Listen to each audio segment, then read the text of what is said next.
I bleed purple at work. I don't bleed Republican red, Democrat blue. I bleed purple, the color of my company. And so that I think is important. That's how I maintain relationships everywhere that are helpful to the company, are helpful to our clients, are helpful to patients. When I started inspiring women, I had one clear mission to advance the next generation of women leaders. This show is for you. Whether you're climbing the corporate ladder, building your own business, or navigating the complex world of healthcare leadership. That's why I'm asking you to please take a few minutes and fill out our quick 5 question survey. Your feedback will help shape the future of this show, what topics we cover, which guests we feature, and how we can best support your leadership goals. Visit inspiringwomen.show/survey to share your thoughts. That's inspiringwomen.show/survey. Your voice matters, and I can't wait to hear from you. Now, let's get to today's conversation.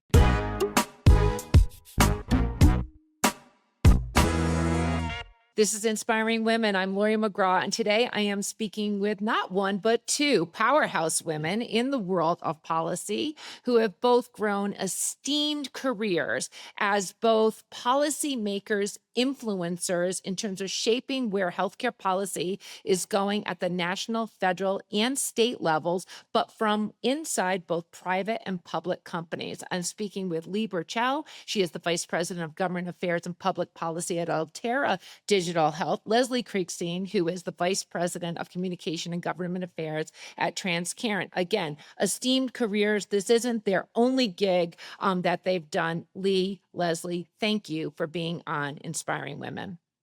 Absolutely. Happy to be Excited here. to be here. All right. Well, okay, full disclosure, I have had the opportunity to work with both Leigh and Leslie across my career. And we were just talking about how the world of policy within companies that are doing commercial led things to make an impact. But these are teams of sometimes one or sometimes few, very different than organizations like I've worked at before, the American Medical Association, with large policy teams. But Leigh and Leslie, you have both had material impact in terms of influencing policy. So first of all, why the passion for policy? And then what is it like on the inside of a commercial company? Leigh, why don't you kick us off? Yeah, I mean, it's an interesting question. My interest in kind of lawmaking and public policy goes back to high school. I, you know, just started kind of getting into that idea and loved that and coupled it with healthcare, which I grew up with a lot in my house. My dad was a doctor, my mom was an occupational therapist. We talked a lot about healthcare around the dinner table. And so this kind of happened when I moved to North Carolina. There was an opportunity to work for a small company called Medic Computer Systems, which of course through various acquisitions became Allscripts and then now Altera Digital Health. And I jumped at it. I had an opportunity to get into healthcare, but on the technology side, which was really interesting. And then President Obama came along, and the whole world changed. So just a lot of things fell into place for things that were naturally really interesting to me. And I've loved it. I haven't stopped doing it since. So obviously it worked out. Yeah, it is continuing to work out, Leslie. Yeah. So for me, I am the granddaughter of the head of a nursing school. And so my grandmother sat on the governor's advisory board in Vermont. And I found that to be really inspiring in the sense that, in the late 70s and 80s, where there probably weren't a lot of women influencers in policymaking, I thought that was really cool. And I kind of fast forward to being that bright eyed, bushy tailed 20 something that came to DC, ready to set the world on fire and change it for the better. And I, like Leigh, I haven't left after working on Capitol Hill. I often tell folks healthcare is my passion, has been my passion. And I was fortunate enough to be in the House chamber the night that the House passed the ACA. And it was one of those moments that I think, as I look back in my career, it was an early day in my career, but something that I knew would have a lasting impact on the work that I was hoping to do for the next many years. And it certainly has. And so for me, looking at the intersection of how you can bring a personal passion, personal stories, and then tie that into the work that an organization, and I've spent time both in associations and in corporate environments, and there's so much opportunity to both do well and do good. And I think a lot of us in the healthcare sector bring that personal passion and belief that I am not one that's able to cut someone open. The blood doesn't do it for me, but hopefully I can help to articulate the value of great care, great access, and do good in my own right. That is not direct care delivery. Let's scratch at the lens of doing it from within a corporation, within a private or a public company setting. Because again, both companies that you work for or other ones that you have worked for, they're not policy making organizations. They are impacted by policies. The products and services that you deliver are impacting the clients that you're serving with the products and services that are intending to have impact. So from that lens, can you just talk about, what you're seeing with policymakers that you are aiming to influence from the lens of the companies and the impact that you're having? Are there disconnects there? What are those disconnects? How do you bring them to life, Leslie? So when I think about talking to a member of Congress or a regulator, they have their dedicated constituencies, right? So they have the folks that they have to go to and bump into at the coffee shop or the grocery store. And like Lee, I've spent a lot of my policy career working in digital health, and health tech. And so there was a time, probably in the early days of me knowing Lee, where it was a very small tent. And that was something that took a lot of explanation and kind of taking the complex and trying our very best to make it simple. And now that proliferation of digital health and health tech has really made it into the living rooms of so many policymakers, that conversation has significantly changed. But for me, it's always been about how can you take something that really is personal for everyone and just bring that particular flavor, sprinkle in, the technology angle, or explain how they can bring that back to their dedicated constituency and say, I made your lives better. I reduced your cost. I am making or creating opportunity for your children and grandchildren to live a healthier life by making these policy changes. And so some of it may take a lot of explanation and a lot of handholding, and are not the easiest issues to talk through. But I think that's really at the end of the day, kind of bringing it back to the folks that mean the most to them. And I think the other piece that I would say is early on in my career, I spent a lot of time sitting in hearing rooms and going to every briefing I could, because the other part of that and bringing it back to the person is you hear them talk about their son who had a traumatic brain injury and why they care about this issue, or their daughter who has this particular type of insulin pump, and being able to relay back the cybersecurity challenges that come with it. So I think there's a lot of homework, and the more that you can do to bring it back to the person, to the individual, ultimately has allowed, whether working for a corporation and inside a private sector company or at an association, that I think has been kind of my ticket to success in Well, impacting the it's policy. interesting, Leslie, that you're focusing on the personal human connection in terms of what you're bringing. Lee, for you, it's always been the corporate lens that you've sort of come into the room with. So, how do you bring that to life? How does that influence how you do policy making? Yeah, I think that when you're advocating for a company, you have to do what Leslie's talking about, right? You go into the room, you say, "Who am I talking to? What do they care about? And how do I humanize this for them?"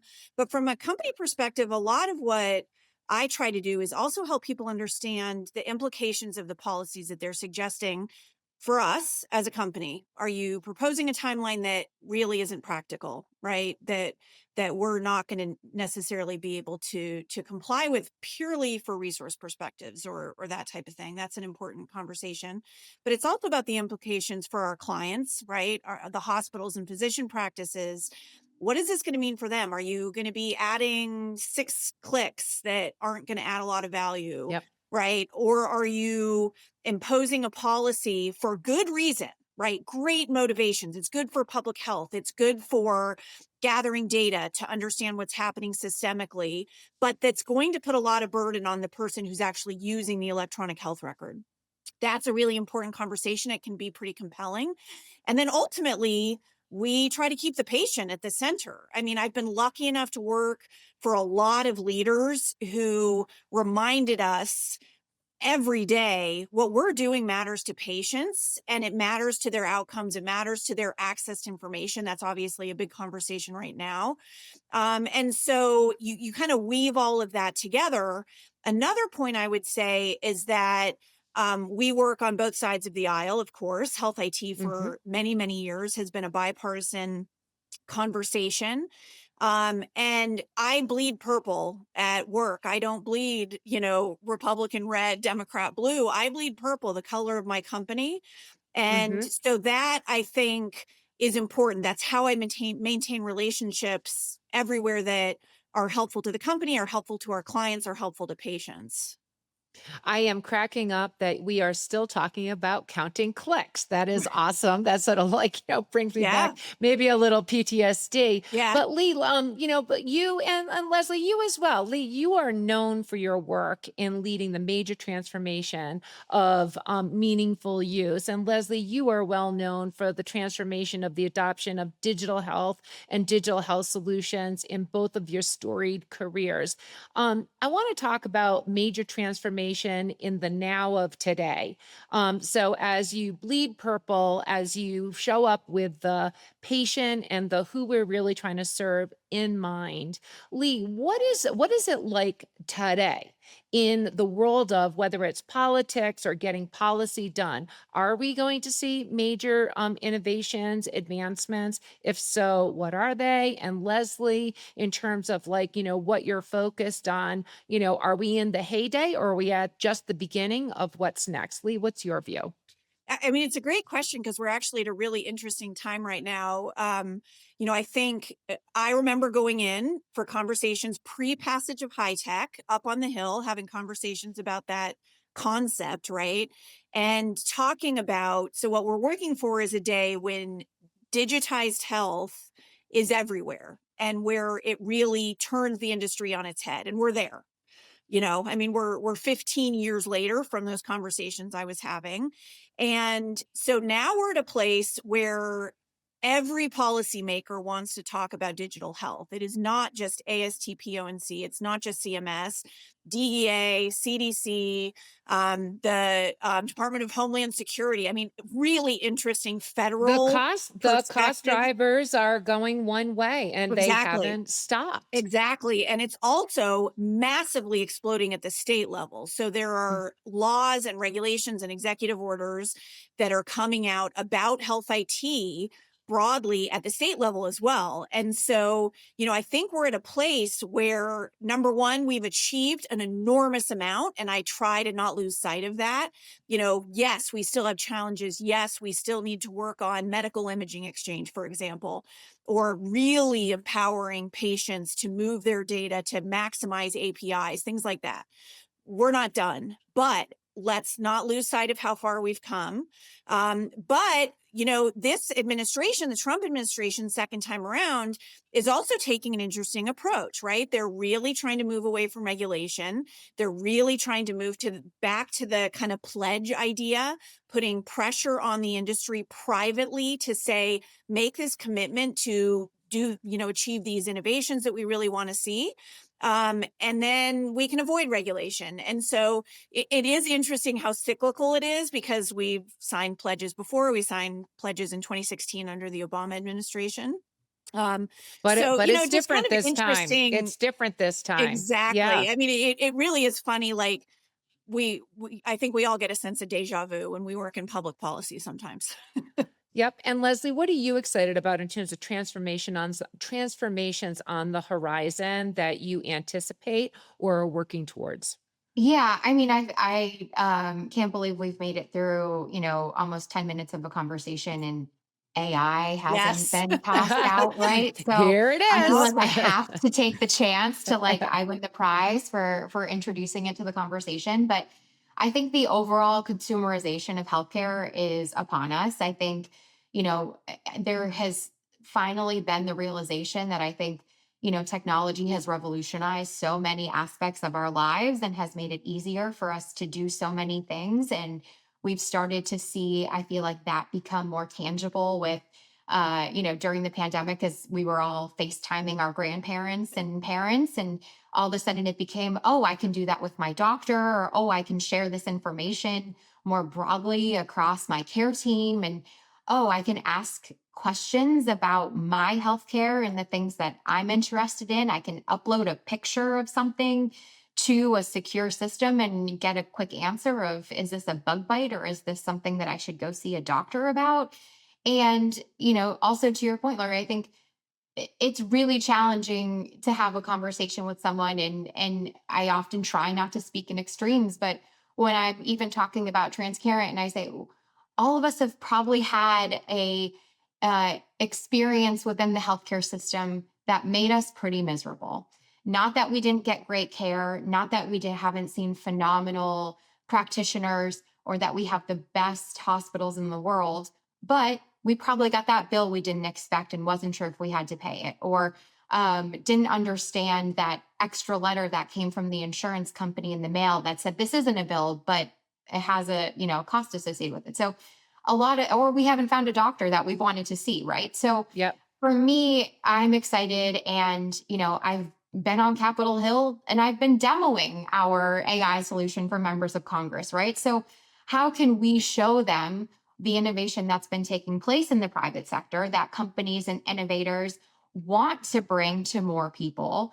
And a lot of that, I think, the buzz around AI is fueling a lot of that renewed interest, I think, and how we can take what once has been a very patient fits into system versus system fits around patient. And that's where I think the convergence of technology and consumer expectations has put us. And I think we're seeing that, to Lee's point, whether it's this administration or the last administration, we're really seeing that coalescing around like there has to be better.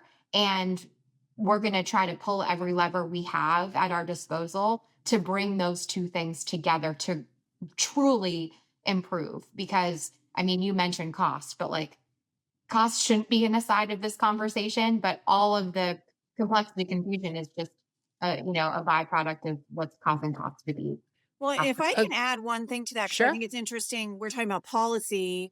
It's always interesting to see, does policy drive technology? Does policy respond to technology? And AI is such a good example, right? AI is, bullet training down the tracks, and policymakers are scrambling. I mean, they cannot figure out, what do we need to do? How should we respond? And so you're ending up with this patchwork in the states of some states responding and some states limiting and some states imposing things, while Congress, seems to be struggling to figure out what to do in response. That's an interesting place for us as technologists, because we want to innovate. We're doing all these great things. We're listening to our clients and we're responding, but we don't want to go to a place and have the government come in and cut us off at the knees with regulation after the innovation. And so it's an interesting time right now in AI specifically, where we're trying to kind of figure out, okay, where is that balance? Where are the guardrails that we know to stay within so that it's safe, but that still allow us to innovate because the opportunity is so tremendous. So that's kind of an interesting thing. I know Leslie and I are both navigating right now, both state and federally.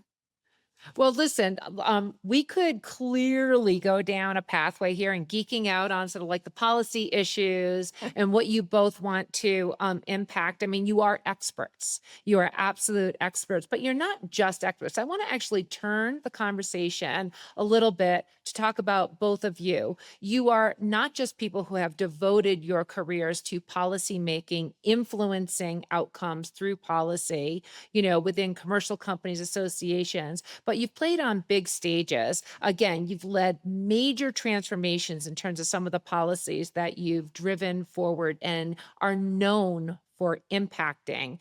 And there are hundreds, if not thousands, of people who hold jobs like you in whether it's companies or in public policy types of organizations, yet you are both exceptional. You've led the committees, you have testified, you have won awards for the work that you've done. So I want to get to what is it about each of you that drives you to the level of excellence and exceptionalism that you both have. And this is not the time for the humble brag. This is the time for the listeners do want to know what is the difference between just showing up and doing hard work and actually having the type of impact that you have both been able to achieve so far. And I know you're not nearly done from what you are intending to accomplish. And so maybe Leigh, can you just talk about why are you so exceptional at what you do? Well, thank you. That's kind of you. I mean, first of all, type A personality. What am I going to say? I definitely, if I'm going to do something, I'm going to do it. And I have always been that way. But I think that a couple of things have come into play in how I've been able to be successful. But the primary one I would say is I'm really focused on collaboration. And in public policy work, there's a lot of collaboration. There's collaboration within my company because I have to bring information into the company and make it actionable, for what do we need to do? How do we get certified? But also take that knowledge that sits amongst all of our products and bring it outward, right? That's my value to external stakeholders is bringing that real world knowledge out. And so there's a lot of collaboration there. But I also have been involved with the Electronic Health Record Association and in leadership there for a long time.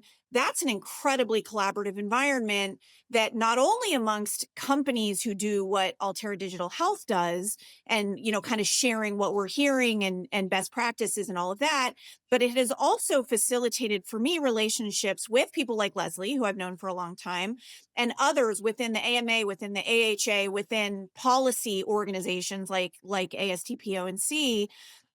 We all want the same thing. We're working towards the same goal. And I think people feel that from me, that like Leslie said, I understand the seriousness of what we're doing. I understand why we're doing it. I'm in it for the right reasons. And so people, we all want to work together. If we all have our eye on the same goal, people can sense that among other people, right?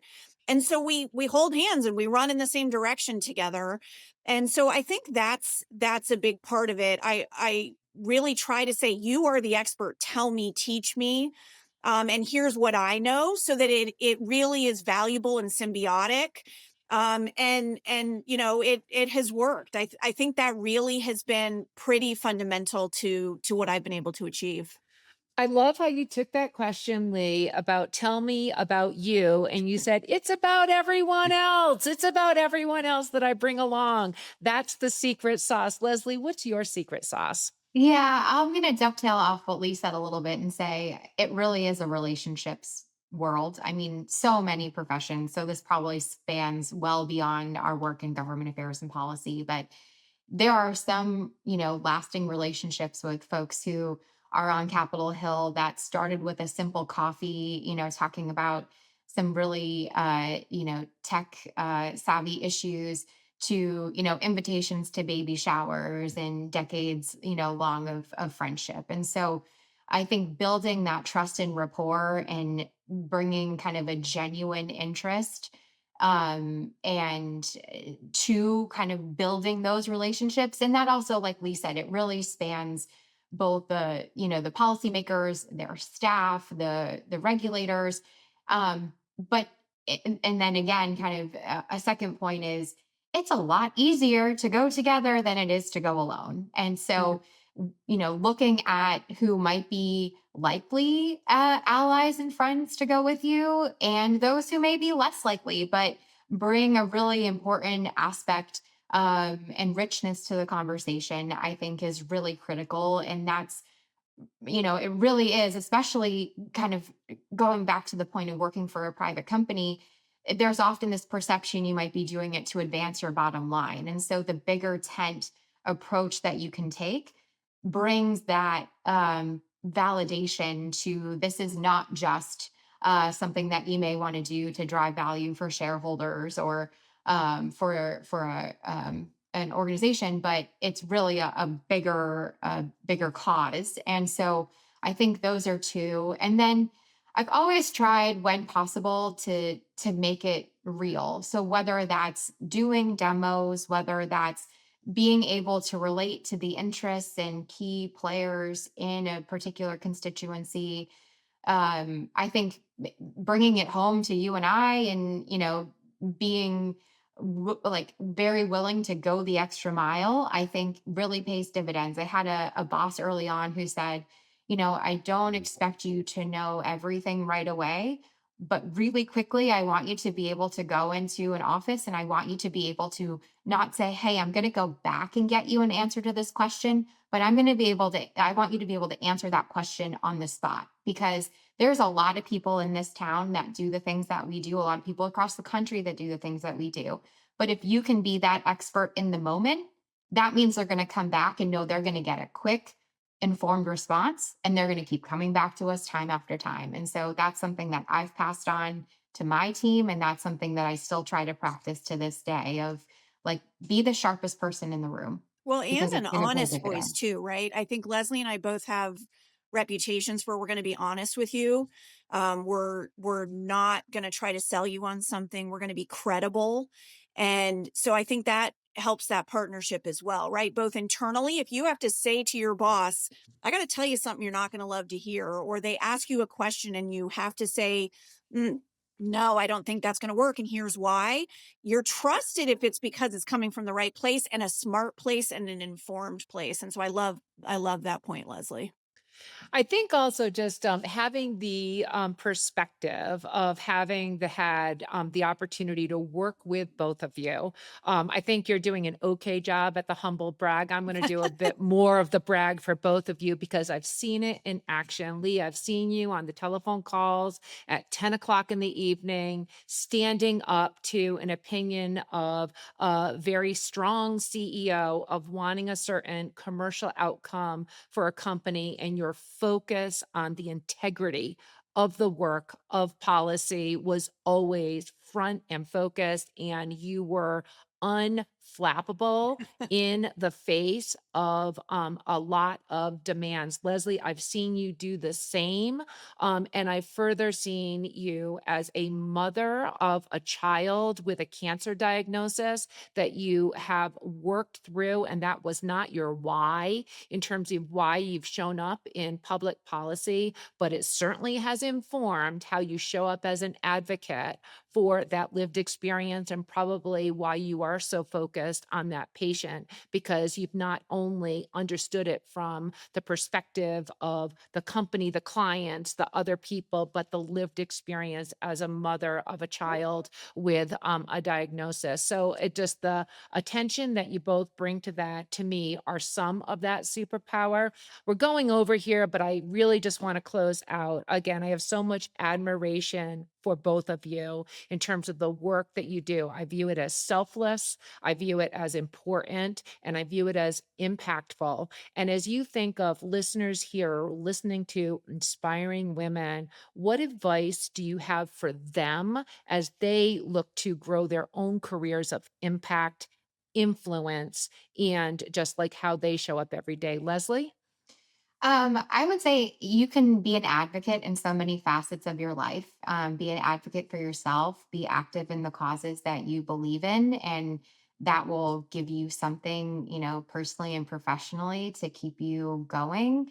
And always strive to, if you're not the smartest person in the room, be ready to ask questions of the smartest person in the room. And that's going to help all of you and anyone present to grow. Yeah, and I Lee? think, what I would say is I have been lucky to work in an area that I'm passionate about. I'm really passionate about health policy, health technology policy. And I'm not going to say, you do something you love and you won't have a day of work. Of course, that's silly. We all go to work. But I enjoy what I do. I learn all the time, right? Like I talk to my kids about it. I talk to my husband about it, like I'm passionate about it. And if you can find something that you're passionate about, if it's health IT, if it's healthcare, awesome. If it's not, find something you're passionate about and find a way to do that professionally, because then you're earning money for something that, I mean, I love reading regulations. Weird, maybe, but it's true, right? So if you can do that, you'll be set. Awesome. Well, this has been an unbelievable conversation. I can't thank you both enough. I've been talking to Leigh Burchell, Leslie Krigstein. Thank you both so much. Thank you. Thanks, Lori.